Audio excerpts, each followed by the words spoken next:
നമസ്കാരം. വല്ലവൻ്റെയും തള്ളയ്ക്ക് ഭ്രാന്ത് പിടിച്ച് കാണാൻ നല്ല രസമുണ്ട്. ഇങ്ങനെ കരുതി ജീവിക്കുന്ന കുറേ കമ്മ്യൂണിസ്റ്റുകളുണ്ട് ഈ നാട്ടിൽ.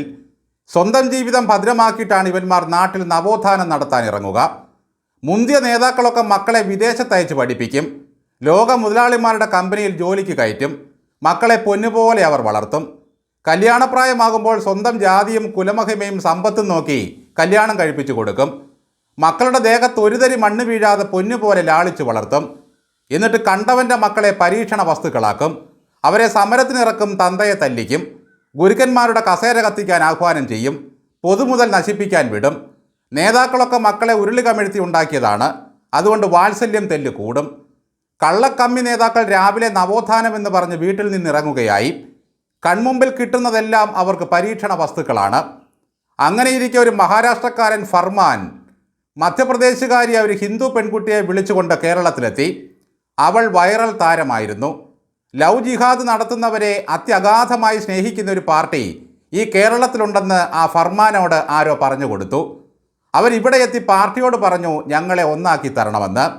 അതോടെ സഖാക്കൾ ഉണരുകയായി. AKG സെൻറ്ററിൽ നിന്നും നാദസ്വര വിദ്വാനെ പോലെ കുഴലുമെടുത്ത് ഗോവിന്ദൻ അങ്ങ് ഇറങ്ങി. ഡബിളെ റഹീം കുന്തത്തിൽ കയറി പനിനീര് തളിക്കാൻ വന്നു. ശിവൻകുട്ടി വായ്ക്കുരവയിട്ടു. ആ ദമ്പതികൾ അങ്ങനെ ഒന്നായി. മാധ്യമങ്ങൾ കൂട്ടുനിന്നു. അന്നേ പലരും പറഞ്ഞു പെൺകുട്ടിക്ക് പ്രായപൂർത്തിയായിട്ടില്ല എന്ന്. പാർട്ടി പറഞ്ഞു പ്രായമായെന്ന്. ആ കൊച്ചിനെ ഉണ്ടാക്കിയ തന്ത വന്ന് കരഞ്ഞു പറഞ്ഞു കൊച്ചിന് 16 വയസ്സേ ഉള്ളൂ എന്ന്. അപ്പോൾ പാർട്ടി പറഞ്ഞു ഞങ്ങൾ 2 വയസ്സ് കൂടി ദാനം ചെയ്തിരിക്കുന്നുവെന്ന്. നേതാക്കൾ ഇടപെട്ടതിനാൽ കേരള പോലീസ് പറഞ്ഞു പ്രായപൂർത്തിയായെന്ന്. കാരണം അവനൊന്നും പ്രത്യേകിച്ച് ബുദ്ധിമുട്ടില്ലല്ലോ. ഇപ്പോഴിതാ കൊച്ചിന് പ്രായപൂർത്തിയായിട്ടില്ലെന്നും മധ്യപ്രദേശ് പോലീസ് കണ്ടെത്തിയിരിക്കുന്നു. അതോടെ ഭർത്താവിനെതിരെ പോക്സോ കേസായി. കല്യാണം നടത്തിപ്പുകാരായ ഗോവിന്ദനും ശിവൻകുട്ടിയും റഹീമുമൊക്കെ എന്തു പറയുന്നു? നിങ്ങൾ കല്യാണം നടത്തിക്കൊടുത്ത ആ ദമ്പതികളെ വീട്ടിൽ കൊണ്ടുപോയി ഒരു ദിവസമെങ്കിലും സൽക്കരിച്ചിരുന്നോ? പ്രായപൂർത്തിയാകാത്ത ഒരു കൊച്ചിനെ എവിടെ നിന്നോ ഒരുത്തൻ തട്ടിക്കൊണ്ടുവന്നപ്പോൾ കെട്ടിക്കാൻ കൂട്ടുനിന്നത് കേരളത്തിൻ്റെ വിദ്യാഭ്യാസ മന്ത്രിയും പാർട്ടി സെക്രട്ടറിയും ഒരു MP-യുമാണെന്ന് ഓർക്കണം.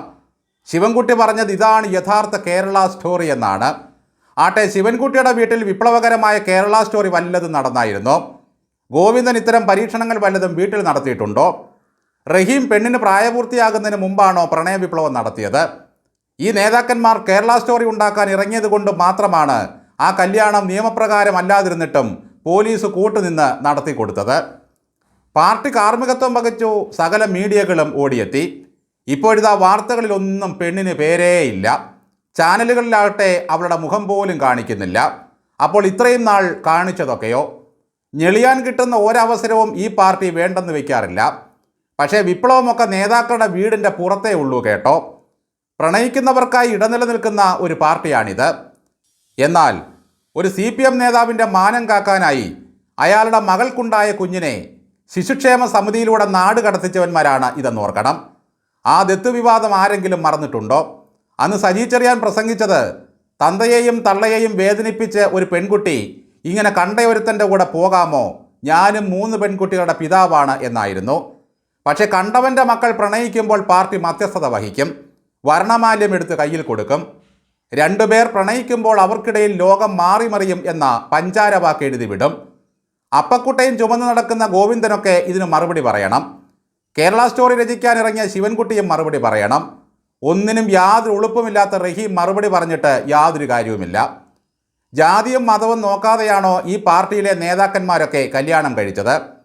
ഏലംകുളം മനക്കിലെ തിരുമേനിയുടെ മക്കൾ ആരെങ്കിലും ജസ്റ്റിസ് KG ബാലകൃഷ്ണൻ്റെയോ KR നാരായണൻ്റെയോ വീട്ടിൽ ചെന്ന് പെണ്ണന്വേഷിക്കാത്ത കാലത്തോളം ഈ നാട്ടിൽ പുരോഗമനം ഉണ്ടായി എന്ന് പറയാൻ പറ്റുമോ കമ്മികളെ?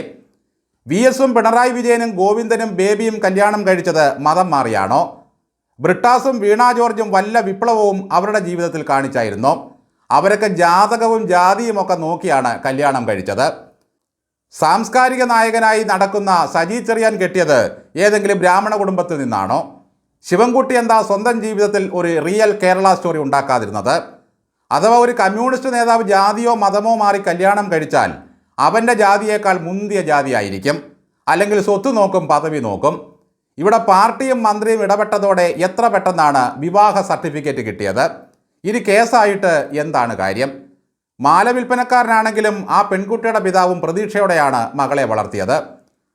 കല്യാണത്തിന് കാർമ്മികരായ ലെങ്കോട്ടി ശിവനും അപ്പവും ലുട്ടാപ്പിയും ഈ കേസിൽ പ്രതികൾ ആകേണ്ടവരാണ്. വ്യാജ ജനന സർട്ടിഫിക്കറ്റും ആധാർ കാർഡും കാണിച്ചാണ് അവർ സകലരെയും പറ്റിച്ചത്. ഈ കല്യാണം മതനിരപേക്ഷതയുടെ അങ്ങേയറ്റത്തെ ജനകീയ മാതൃകയാണെന്നും അത് തുടരണമെന്നുമാണ് ഗോവിന്ദൻ പറഞ്ഞത്. ഈ നേതാക്കന്മാരുടെ വകതിരിവില്ലാത്ത പ്രവൃത്തി കാരണം 2 സംസ്ഥാനങ്ങളിലെ DGPമാരാണിപ്പോൾ തൂങ്ങാൻ പോകുന്നത്. 2 പേർ വിവാഹം കഴിക്കാൻ തീരുമാനിച്ചാൽ എന്തിന് രേഖ പരിശോധിക്കണമെന്നൊക്കെയാണ് ഈ നേതാക്കൾ ഇപ്പോൾ രഹസ്യമായി പറയുന്നത്. എന്തൊരു മണ്ടന്മാരാണ് ഈ നേതാക്കൾ! ഒരു നിയമം നിലനിൽക്കുന്ന രാജ്യത്തെയാണ് ഇവരിങ്ങനെ കൊഞ്ഞനം കുത്തുന്നത്. 10ാം ക്ലാസ്സിൽ പഠിക്കുന്ന ഒരു ചെറുക്കൻ ഒരു കൊച്ചു പെണ്ണിനെയും വിളിച്ചു കൊണ്ടുവന്നിട്ട് ഗോവിന്ദ മാമ എനിക്ക് കല്യാണം നടത്തിത്താ എന്ന് പറഞ്ഞാൽ മാമനത് ചെയ്തു കൊടുക്കുമോ? തിരൂർ ദിനേശിൻ്റെ ഒരു നോവലിൻ്റെ പേര് ദമ്പതി രക്ഷസ് എന്നാണ്. അതുപോലെ കേരള രാഷ്ട്രീയത്തിലെ ദമ്പതി രക്ഷസാണോ ഗോവിന്ദനും PK ശ്യാമളയും? ശ്യാമളയെ ആയുധമില്ലാതെ ഒരുത്തിനെ കാലപുരിക്കയച്ചു. ഗോവിന്ദൻ പാർട്ടി ചെയ്യുന്ന കൊലകളെ ന്യായീകരിച്ചും 16കാരിയുടെ കല്യാണം നടത്തിക്കൊടുത്തും ഹിന്ദു ദൈവങ്ങളെ മിത്താക്കിയും ബലാത്സംഗക്കാരനായ വേടൻ്റെ കല്യാണം അനൗൺസ് ചെയ്തും ഒരു സമൂഹത്തിന് തന്നെ വലിയ ബാധ്യതയും ഭീഷണിയുമായി മാറുകയാണ്. മെയ് 4 കഴിയുമ്പോൾ AKG സെൻറ്ററിൻ്റെ മുമ്പിൽ പലവിധ ബോർഡുകൾ പ്രത്യക്ഷപ്പെട്ടേക്കും. AKG marriage bureau, K Govinda hair cutting saloon, കുട്ടിമാമ ചവിട്ടുനാടക കേന്ദ്രം എന്നിങ്ങനെ. കേരളം എന്തൊരു മാറ്റമാണ് മാറിയത്! 18 വയസ്സില്ലാത്ത ഒരു പെണ്ണിനെ ഏതവൻ തട്ടിക്കൊണ്ടുവന്നാലും AKG സെൻറ്ററിലെ ബ്രോക്കർമാർ കുറഞ്ഞ ചെലവിൽ കല്യാണം നടത്തി കൊടുക്കും. ഒരാധാർ കാർഡ് നോക്കി പെൺകുട്ടിയുടെ പ്രായം തീരുമാനിച്ചു പോലും. കണ്ണൂരെ പാർട്ടി ഗ്രാമങ്ങളിൽ ചെന്നാൽ ആരുടെ പേരിലും ഏത് പ്രായത്തിലും കിട്ടും ആധാർ കാർഡ്. കള്ള സർട്ടിഫിക്കറ്റും ഡോക്ടറേറ്റും കൈവശപ്പെടുത്തുന്നവന്മാർക്കാണോ ഇതൊക്കെ വലിയ കാര്യം? പിണറായി വിജയൻ്റെ ചാച്ചര കേരളം ശൈശവ വിവാഹത്തിന് കൂട്ടുനിന്ന് നാടിനെ അപമാനിച്ചിരിക്കുകയാണ്. ശൈശവ വിവാഹത്തിനെതിരെ പോരാടിയ പാർട്ടിയാണ് ഇതെന്നോർക്കണം. ഒരു വ്യാജ ആധാർ കാർഡ് പോലും തിരിച്ചറിയാനാകാത്ത പോലീസ് മേധാവിയെ എന്തിനു കൊള്ളാം?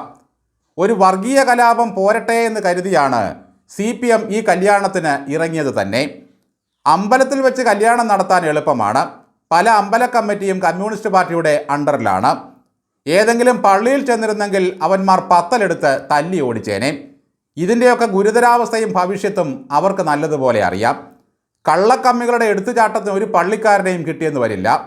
ഗോവിന്ദൻ അങ്ങനെ പോക്സോ ഗോവിന്ദനായി, ശിവൻകുട്ടി പോക്സോ ശിവനായി, റഹീം ഇപ്പോഴും പോക്സോയുടെ നിലവാരത്തിലായതിനാൽ ലുട്ടാപ്പി റഹീം എന്ന് പേര് മതി. ഏതോ വലിയ നവോത്ഥാനം നടത്തിയെന്ന രീതിയിൽ ഈ മൂവർ സംഘം ചിരിച്ച ചിരി ഒന്ന് കാണേണ്ടതായിരുന്നു. കാൽക്കാശിൻ്റെ വിവരം 7 അയലത്തുകൂടി പോലും പോയിട്ടില്ലാത്ത ഈ 3 എണ്ണത്തിനെയും പൊട്ടച്ചക്കിന് കെട്ടാൻ പോലും കൊള്ളില്ല. ശ്രീലേഖ IPSനെതിരെ ഒരു ഇരയുടെ പേര് പരാമർശിച്ച കുറ്റത്തിന് പോക്സോ കേസ് എടുത്തവന്മാരാണ് ഇപ്പോൾ ഏറെ ഗുരുതരമായൊരു സംഭവത്തിൽ തൂങ്ങാൻ പോകുന്നത്.